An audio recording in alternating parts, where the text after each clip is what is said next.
Is it that time? Is it really? Is it? Wait. It can't be. Is this the Unobtained world? Welcome back, guys, to another episode of the Unobtained world. How are you guys epically doing today? Me too. I'm doing really great, actually. So what has been happening, everybody? Well, hi, God.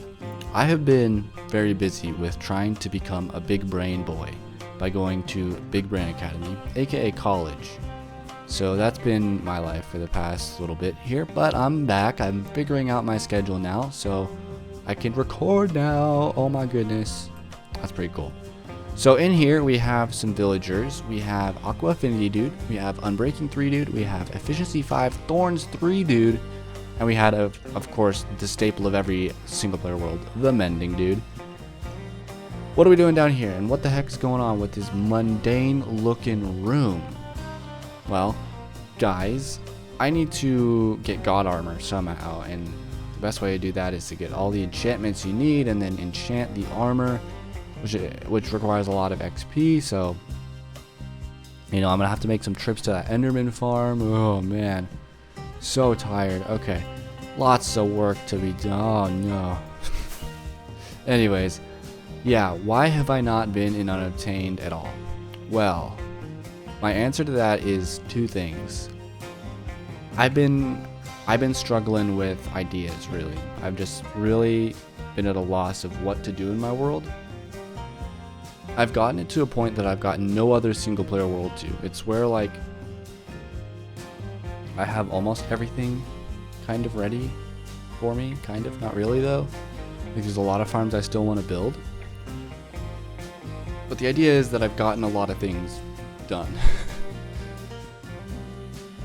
And there's a lot of unfinished projects that I do not want to look at or continue. So there's that kind of stale world feeling. Now this view right here looks absolutely amazing, and I'm really proud of myself for actually sticking with this world to this point. This feels really polished and finished, and this part over here feels really polished and finished over here.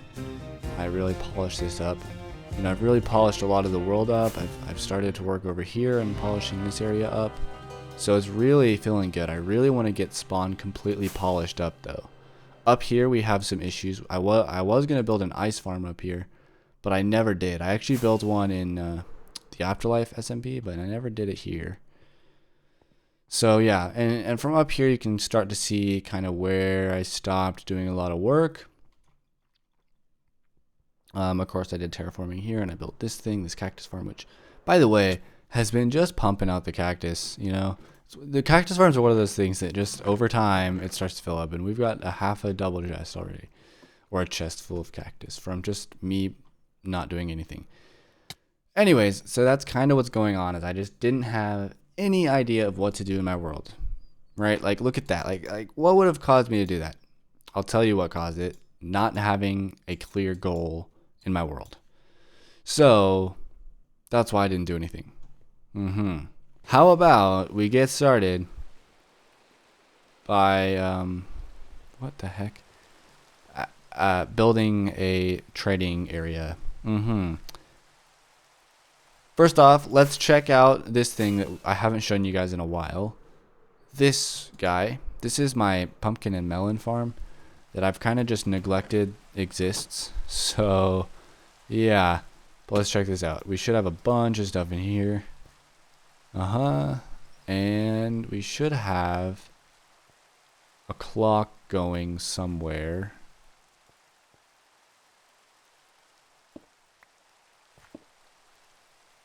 There we go. I don't believe there's any pumpkins except right here, maybe. Pumpkins. Okay, these are all from like 114 maybe. Wow, interesting. Or before 114. Yeah. Okay. So that's one thing we're going to have to fix, is this needs to be worked on a little bit. And then this trading hall is a failure, by the way. So what we're going to do is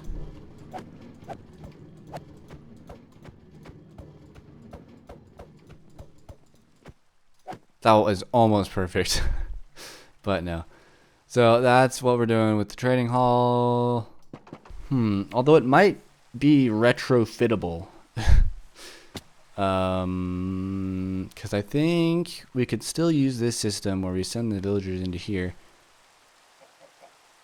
Oh, you know what we could do is we could have individual sections where they can fall into. Yes, that'll work. That'll work perfectly. Okay, so my question here is, can we move minecarts at that level there? Oh, we can. Brilliant. So, that leads me to my next question. Will that work with a villager in the cart? Okay. Now, will they pop out of the cart is the issue that I'm worried about. Doesn't look like it. Okay, now the next thing is fence gates. We need to know if they go over it. Because if they do, we can totally retrofit what we're seeing, right? So I put fence gate. Oh, that's an issue, isn't it? Okay, so say we have blocks here. All right, that's kind of an issue that I didn't consider, but I wonder if it'll work okay. Okay, will he go directly over it, or will that minecart sink? No, he does go over it. Okay. Next question.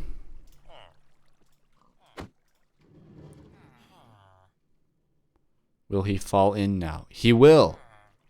So it works. My idea works.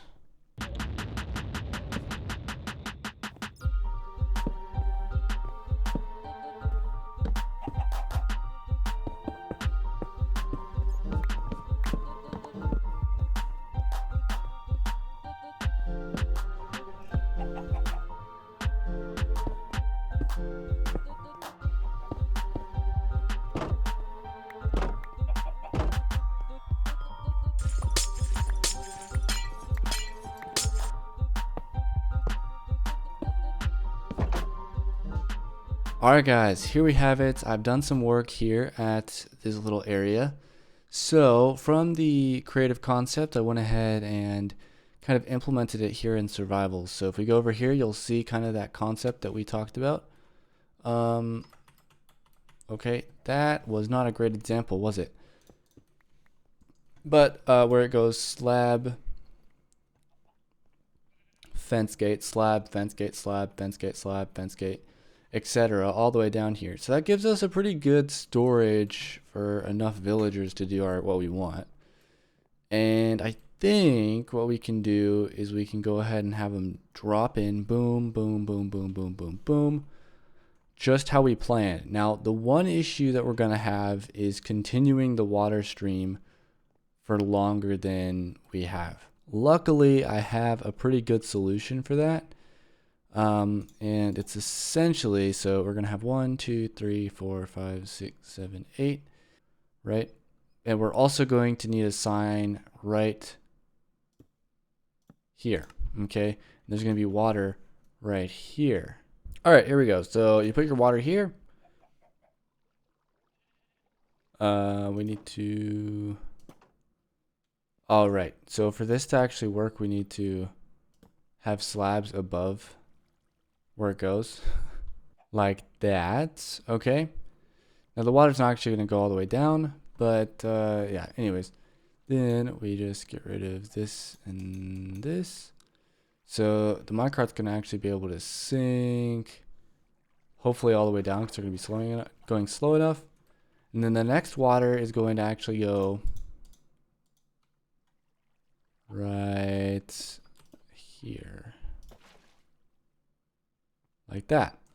And then of course we need to continue it over. So what we're gonna do, I guess, is have our villager spawning and our minecart on hand here. And we are going to do that. Goes through like so, and he should... Okay, he's not gonna fall through the first one. That's a little rough, but that's okay. He should fall through this one though. There it is. Look at that. Alright, so this experiment is kind of interesting because I don't think I've ever seen someone translate one of these. So, okay, he gets it. That's perfect. Now, can this guy, so he should lose it. Can this guy pick it up from there? Okay, no. Good. Can you pick it up from here? Okay, so we have to put it right in front of him for it to make any sense. But he has his trade, and so does he. That's really cool, actually. And so now, only baby zombies can get in here. So to stop that, we can put trapdoors right up here and here. And just everywhere. We can really just make sure nothing can get in there. But it's actually, it feels really open. But nothing should be able to get in. Which is awesome. Amazing. Okay. I'm really excited about this. Oh yeah. Okay. So these guys don't have any good trades, do they? Nope. And it's nighttime, so we can't. Well, it's coming today. Okay guys, so I actually wanted to take you guys along for the ride. So making pathways, I've done a lot of in this world. As you can see over here and over here, we have a bunch of pathways. So there is a little bit of method to it, and a lot of people don't really like making pathways because they just lie everywhere, which is fair enough, but it really makes your world look more complete. So if these pathways weren't here, I would still have the same amount of stuff in my world, but it would just look kind of bland and boring. They're not really necessary, but they are kind of cool looking, so that's why I do it. So the first thing I like to do is I like to find a natural area where the path should start. So right here looks pretty natural to me. So, and then what I like to do is I like to just carve out kind of with the land that's already existing. Obviously there's going to be some variation that you have to do. And so like something like this is really steep. You don't really want to go up something really steep. So I'd go up this way. And obviously this is based on real life. Because I do a lot of hiking in real life, actually. And pathways hardly ever go really steep. There's a couple reasons for that. Reason number one is well, it's just really, it's way more difficult to hike on a path that's really steep. You get worn out really quickly. So that's why a lot of times you'll see something called a switchback, which is where they have these really tight angles. It's almost like this angle is a switchback, but it would keep going probably to this way. And then it would switch back again, and then again to get up this hill. And that way you're only doing this kind of light gradient.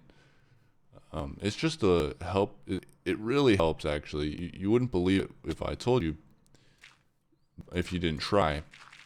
That's why I like to use slabs more, because it actually is more realistic to steps in nature and whatnot. Anyways, you want to grab enough filler material like dirt and grass to fill it up, and you also want to grab cobblestone and stone bricks or something that you want to use to signify kind of really compacted soil, as well as granite. Granite's great for compacted soil as well. But anyways, while I'm building this pathway, I kind of just want to talk to you guys about my Unobtained world. And it's going to be a really chatty episode, I think. This second half is, at least. And what I want to chat to you guys about is essentially my experience as a YouTuber as I've gone into a more demanding lifestyle, if you will. So if you didn't know, I've gone into college. And so college obviously is a lot more work than high school. I was in high school previously. Well, I actually was in pretty much summer break for like a year and a half because of COVID. But now I'm kind of back into like a really rigorous school kind of scale work now. And that, of course, is affecting how much time I have every day to record things. Obviously, I'm starting to figure stuff out because I'm recording this right now, which normally I wouldn't even have time for because I just hadn't figured it out yet. Okay, so to make a pathway look pretty epic, what I like to do is I just I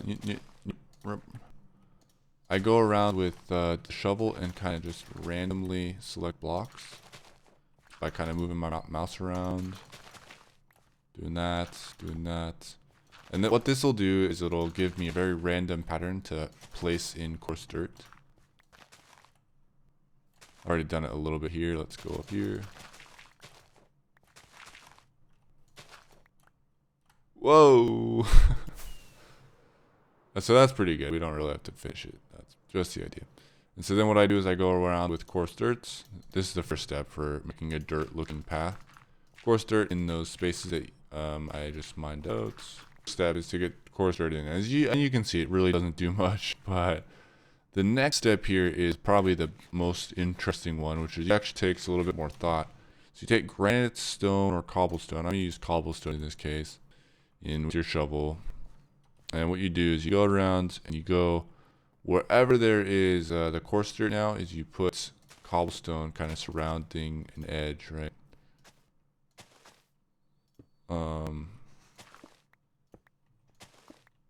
So right here, see how these have edges? Okay, I'm just going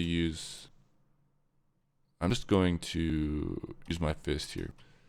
So right where there's an edge to this stuff, you want to kind of fill it with cobble. So you don't want to go to the sides. You just want to go into the front and back. So here's the front of this little cluster. Just put 2 there. So this is the center. We don't really like to do that, but here's kind of the front of that cluster, and here's kind of the back here. Then here's the front of this one, kind of get my idea. You follow a pattern. You always follow a pattern with these things. It's just kind of how nature and pathways and just things happen. Always a pattern. So, even if it's not even actually on the path, you just kind of want to.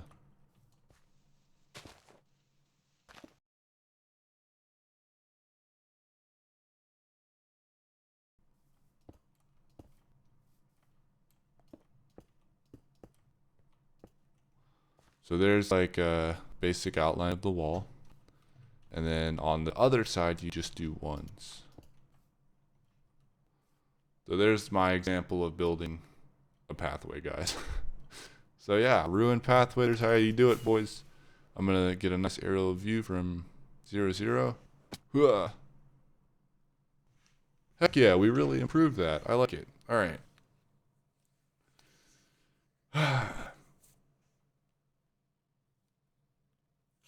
And if you really want to go a mile, just grab like some leaves and leaf it up. But I think we're good here. Oh, what? My wings didn't activate. Let's walk the path, guys. All right, here we go. Thank you guys so much for watching. I hope you enjoyed it. I sure did. It's not a longer one. It's kind of more of a condensed, shorter, weird episode. But I hope you enjoyed it. We did a pathway. That's basically all we did. Oh, and some villager stuff. Next episode, we're probably going to finish this pathway section, build a farm, and maybe do a little bit more villager stuff. So we're going to do the villager stuff over time. We're going to work on this world over time. I'm hoping to do 1 farm, a little bit of unobtainable, and 1 aesthetic project every episode. That's my goal from now on for the next couple episodes here. So let me know what you think as far as that and the update goes. And if you stuck around till now, I think you are pretty cool. You're epic, honestly. You're really awesome. I think you're